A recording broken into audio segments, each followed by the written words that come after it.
Welcome to the Character Gallery. Thomas has many friends on the island of Sodor. Visit them all by pressing the left direction button on your controller. Thomas can be described as a cheeky, fussy little engine. He often gets into scrapes, usually by being overeager to do things best left to bigger and more sensible engines. But clouds never last long in Thomas's life, and he's soon bustling about again, playing his part in the yard and on his very own branch line, of which he is extremely proud. James is a medium-sized engine. His 6 driving wheels are not as big as Gordon's and not as small as Thomas's. He has a fine scarlet coat and brass dome and likes to think of himself as a really splendid engine. This can occasionally lead to highfalutin ideas about the sort of work suitable for such a noble creature. Invariably, they land James in trouble. Percy is the junior member of the principal team of engines. He's a happy little chap who's normally quite happy puffing around the yard, with no particular desire for adventure in the great world outside. He's always keen to oblige, a fact of which the other engines are. Henry is a long, fast engine. He has a thoroughbred look, and like all thoroughbreds, tends to be somewhat highly strung and prone to illness. But he has his new shape now, and sympathetically driven, he'll give any engine. Mavis is a feisty young diesel engine who works at the quarry. She's full of her own ideas and doesn't take kindly to advice. She has a lot to learn about trucks, but with Toby's help, she is learning to be. Gordon is the senior member of the engine family, the fastest and most powerful of my string, and he knows it. He's good-hearted, though, and always willing to forgive, and uses his superior strength to help. Duck is a cheerful and busy engine. He's only a small-tank engine, but coming as he does from the Great Western Railroad, he'll stand no nonsense whatsoever from the larger engines who.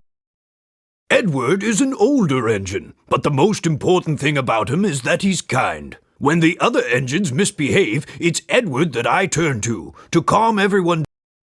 Toby is old-fashioned, both in looks and outlook. Every engine, no matter how old, wants to be really useful, and having once nearly been scrapped, Toby is always happy to work. He's not above being temperamental sometimes, but since he works mainly up on an outlying quarry line, he can work off his moods without causing grief to anyone except his own faithful. Annie and Clarabelle were given to Thomas as a reward for being a really useful engine. They are much loved, but have both seen better days. Annie carries passengers. She is always pulled by Thomas and travels facing him. Clarabelle is a composite coach. She has one section for passengers and one for the luggage and the guard. Clarabelle always travels behind Annie, facing away from Thomas. Bertie has a great deal in common with Thomas. Ever since their great race, they've been the firmest of friends. Bertie's strongest characteristic is his friendly grin and his readiness to help any engine prepared to admit that just sometimes roads have their uses.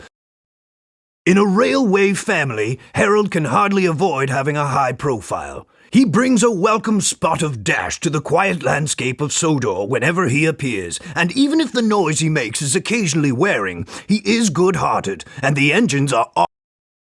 Bulstrode is an old, bad-mannered, motorized seagoing barge. He's only happy when he's carrying a full load of cargo. Otherwise, he's grumpy and rude. His moaning and groaning soon got him in trouble when Percy and some troublesome. Like all cranes, Cranky has a high and mighty attitude, which often annoys the engines. Cranky knows that if he ever gets too big for his crane hook, the engines have ways of getting back at him. However, Cranky enjoys teasing them because he says it makes for good working relationships. But don't. Trevor is a very old tractor who enjoys to spend time dozing in the sun. However, he dislikes being left outside for too long and loves an opportunity to show he's still capable. Slow and steady and always with a smile, that's Terence. The subject of endless teasing from the younger engines because of his caterpillar tracks, Terence takes it all in good stride and gets on with the job, never hesitating to help out when an It's been many years since I first came to Sodor as a railway engineer.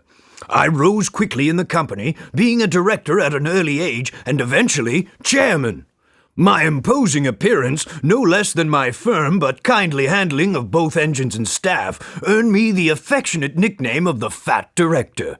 Then, after nationalization, when I was awarded a knighthood for my services to the railway industry, I became Sir Topham Hatt.